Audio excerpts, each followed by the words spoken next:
Welcome to the Daily Current Affairs by Civic Center IAS, where we'll discuss important articles from the Hindu, Indian Express and the PIB for the day 3rd April 2024.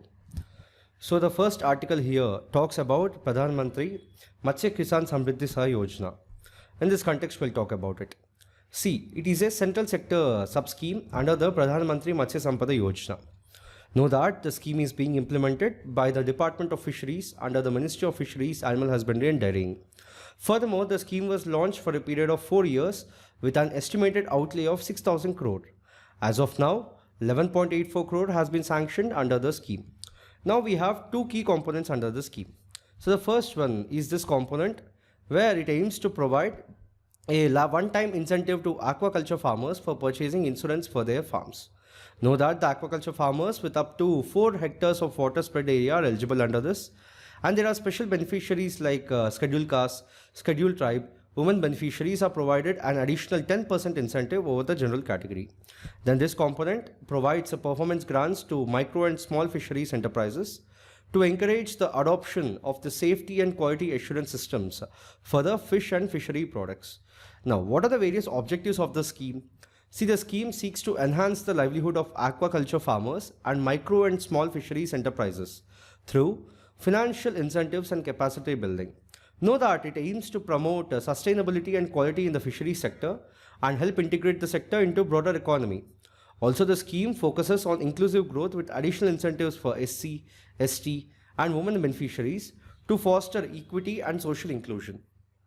So the second article here talks about the Fiscal Health Index 2025. See, it is an initiative by the Niti Aayog to evaluate and compare the fiscal health of Indian states, crucial for country's overall economic stability. Know that the analysis focuses on 18 major states that drives India's economy in terms of GDP, demography, public expenditure, revenue and fiscal stability. Significantly, Odisha is the leader in the Fiscal Health Index, followed by Chhattisgarh, Goa, Jharkhand and Gujarat. Now, if you have to look at the various objectives, firstly, it is to evaluate the fiscal health of the states using standardized metrics. Secondly, to identify the areas of fiscal management that need improvement. Then, to promote prudent fiscal management. And lastly, to aid policymakers in making decisions that enhance the fiscal sustainability. Now, what are the various key indicators evaluated? First one is the tax buoyancy, which measures the responsiveness of taxation policies to economic growth. Secondly, revenue generation mobilization, where evaluation of a state's own revenue, tax buoyancy, and non-tax revenue generation. Third one we have is the debt to GSDP, where it is the ratio of the state's debt towards a gross state domestic product, indicating debt repayment capacity. Then expenditure management, where the analysis of the efficiency of expenditure allocation, prioritization of capital expenditure, and fiscal discipline. Then we have debt management, where it has analysis of debt ratios, interest burdens and sustainability. Then the percentage of the fiscal deficit in relation to GSDP and compliance with statutory limits. And lastly, overall fiscal sustainability, where it is a composite assessment of revenue, expenditure, debts and debt. Then, talking about the key findings, see, Odisha leads the index with a score of 67.8, excelling in debt index of 99.0 and debt sustainability of 64.0. Then, Chhattisgarh and Goa follow with strengths in debt index and revenue mobilization respectively. Then, the states like Punjab, AP, West Bengal and Kerala face issues like poor debt sustainability, high fiscal deficits and low quality of expenditure. Also, these states face growing debt burdens with increasing debt to GSDP ratios. Then, Odisha, Jharkhand and Chhattisgarh and Goa excel in non-tax revenue mobilization, contributing about 20% of total revenue. Odisha benefits from the mining premiums, while Chhattisgarh benefits from the coal block auctions. Then, the states like Madhya Pradesh, Odisha, Goa, Karnataka and Uttar Pradesh allocate around 27% of developmental expenditure to capital expenditure. In contrast, the states like West Bengal, Andhra Pradesh, Punjab and Rajasthan allocate only around 10%. So, the next article here talks about, says that the Supreme Court said it was not powerless if a speaker chose to remain indecisive on petitions seeking the disqualification of legislator who to defect. So a bench headed by Justice B.R. Gavai on Wednesday said a speaker could not use his indecision to defeat the worthy objective of 10th schedule of the constitution. In this context, we'll talk about the 10th schedule, then we'll look at brief the issue. See, the key provisions talking about it are firstly the disqualification on the ground of defection. A member of the legislature is disqualified if they voluntarily give up the membership of their political party, or they vote or abstain from voting contrary to the party's directive without prior permission. Then a member is not disqualified if their political party merges with another and the member claims allegiance to the new party, provided 2/3 of the legislature party agrees to the merger. Then the nominated members of the House can be disqualified if they join a political party after 6 months from taking their seat.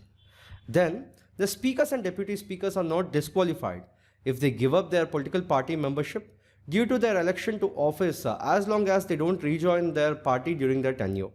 Then the Speaker or Chairman of the House has the authority to disqualify disqualification matters, and the decision is final. Know that the law prohibits courts from intervening in disqualification matters as per Article 122 and Article 212 of the Constitution, which protects the internal functioning of the legislative bodies. Furthermore, the Chairman or the Speaker can create rules for implementing the provision of the 10th schedule, including maintaining the records of the party affiliations and the procedures for the qualification cases. Then the core question here is that whether the constitutional courts can direct speakers who act as quasi-judicial bodies under the anti-defection law to decide on the disqualification petitions within a specified set time frame. So the Justice Gavai emphasized that while courts cannot direct the speaker to decide in a particular manner, they can ask the speaker to make a decision within a reasonable period. He questioned whether the courts should remain powerless when the speaker delays a decision, particularly when such delays could extend over several years within a legislative term. Now, moving on to talk about the next article. See, the manufacturing activity as measured by the seasonally adjusted Purchasing Managers Index climbed to an 8-month high of 58.1 in March 2025. In this context, we'll talk about the Purchasing Managers Index. See, it is a survey-based measure, and it asks the respondents about the changes in their perception about key business variables as compared with the previous month. Know that the purpose of the PMI is to create information about the current and the future business conditions to company decision makers, analysts and investors. Know that it is calculated. Now there are two types of PMI, manufacturers PMI and services PMI. So it is calculated separately for both, and the composite index is constructed. So the PMI is a number from 0 to 100. So a reading above 50 means expansion, while a score below 50 denotes contraction, while a reading at 50 indicates no change. So if the PMI of the previous month is higher than the PMI of the current month, it represents that the PMI, like the economy, is contracting. Know that it is usually released at the start of every month. It is therefore considered a good leading indicator of the economic activity. Furthermore, the PMI is compiled by the ISH market for more than 40 economies worldwide, and it is part of the S&P Global. Now, why is this significant? See, the PMI is widely followed as an indicator of the economic health because the manufacturing and the services sector is a key driver of the economic growth. In general, a high PMI reading is seen as a positive sign for the economy, as it indicates that the manufacturing and service sectors are performing well and contributing to the economic growth. Now, moving on to talk about the next article, it talks in the context of the earthquake in the Myanmar. See, the powerful earthquake in Myanmar on March 28 has its source in central Myanmar, about 20 km from Mandalay, the country's second largest city. In this context, we'll talk about it. See, it was at a magnitude of 7.7 and it was followed by strong aftershocks, including one of magnitude 6.4. So the earthquake occurred along the Sagaing Fault, which is a major tectonic boundary in Myanmar, and caused extensive damage, particularly in the Mandalay and the surrounding regions. Now, what is the impact of this earthquake? See, Myanmar, which is Mandalay's second largest city, experienced severe damage, including the collapse of buildings, bridges, and pagodas. The death toll could exceed 10,000 according to the estimates. Then the Bangkok, which is approximately 1,000 kilometers away, also left some effects, including the collapse of a 33-story building and a swimming pool overflow caused by seismic seizures. Then the region near the Sagang Fault experienced amplified seismic effects due to its thick alluvial deposits which intensified the damage. Then, this Sagang Fault is part of the complex tectonic interactions between the Indian plate and the Eurasian plate, which has caused significant seismic activity over millions of years. The Sagang Fault accommodates roughly 50 to 55% of the region's tectonic motion and previous large earthquakes. The earthquake is consistent with the historical pattern of seismicity along with this fault, suggesting that the future large quakes are likely to continue. Then, the earthquake is part of an oblique convergence between the Indian and the Eurasian plates, where the strain is partitioned between the vertical and horizontal motions. So, the Sagang fault is a strike-slip fault causing horizontal motion rather than vertical displacements like in those of faults. So, this fault's active nature and the past seismic history underscore the risk of future large-scale earthquakes in the region. So, the next article talks about the ChaSTE probe of the Chandrayaan-3. See, the Chandra's surface thermophysical experiment, ChaSTE, which is part of the country's Chandrayaan-3 mission, became the first successful mission to deploy a thermal probe on the moon's surface, measuring temperatures near the lunar south pole. Note that the probe was designed to measure in situ temperatures, marking a significant achievement in lunar exploration. So the ChaSTE probe was deployed using a rotation-based mechanism, where it gradually burrowed into the lunar soil until reaching a depth of 10 centimeters.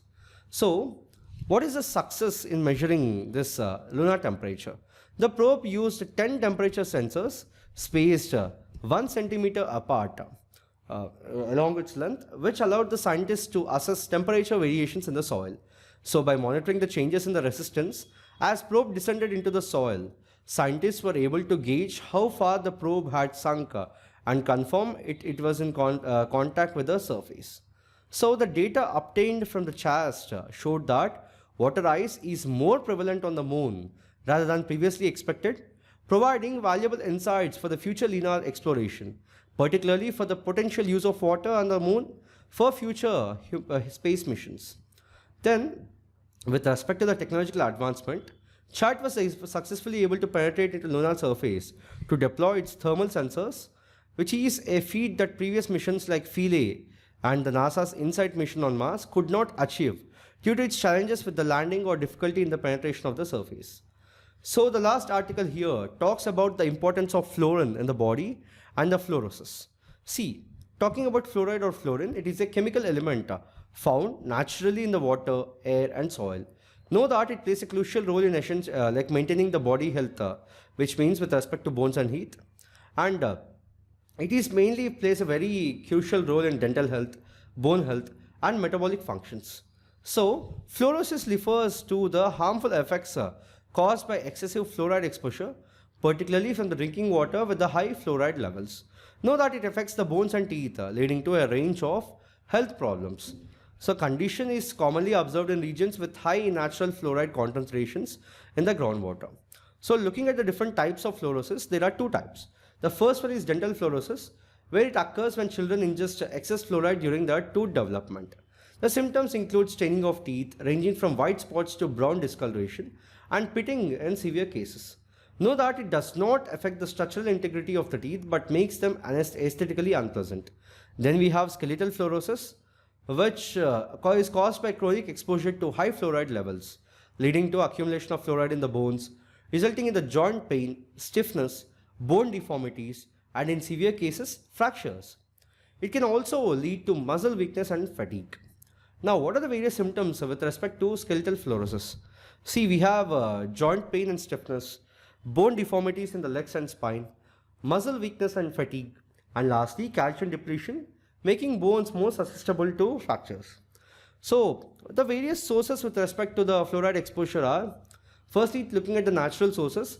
High fluoride concentrations are found in certain regions with granite deposits, which leach fluoride into groundwater. In India, Sonbhadra of Uttar Pradesh, Rajasthan and Tamil Nadu are examples of regions where high fluoride levels in groundwater are common. Then we have anthropogenic sources, where we have industrial processes such as aluminium production and pesticides also contribute to environmental fluoride levels. Then, what are the standards of WHO and the limits?